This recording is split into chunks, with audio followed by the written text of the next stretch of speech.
นี่เขาเอิ้นว่าตาปัญญาบ่ค่ะแต่ปัญญาแต่จริงๆแล้วมันเป็นพลังญาณอ๋อพลังญาณที่ไปเห็นมันเป็นตาในเห็นมันตาบัดนี้เขาเห็นของเขา ก็เรียกว่า ตาในของเขาเห็นเพราะเขาเริ่มเห็นตาในเห็นแยกเป็นสองฝั่งนั่นเขาก็คือ เขาสู้กระแสธรรมแบบพระอัญญาให้กันแต่ถ้าปุถุชนเนี่ยเขาจะเห็นอันรวบอันเดียวกันเบิดเป็นอันเดียวกันลุ่มว่าเขาคิดเป็นธรรมทั้งดุลเป็นทั้งดุลไปน้ำกันเบิดคือเป็นตัวเขาน่ะคิด แต่ว่าเพราะมันแยกแล้วเขาสู้กระทำว่าอ๋อความคิดมันตั้งหากไอ้ตัวนี้ตั้งหาก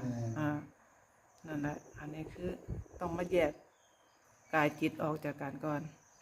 เบื้องต้นเนาะท่านอาจารย์หลังจากนั้นความละเอียดก็ต้องมาศึกษาอีก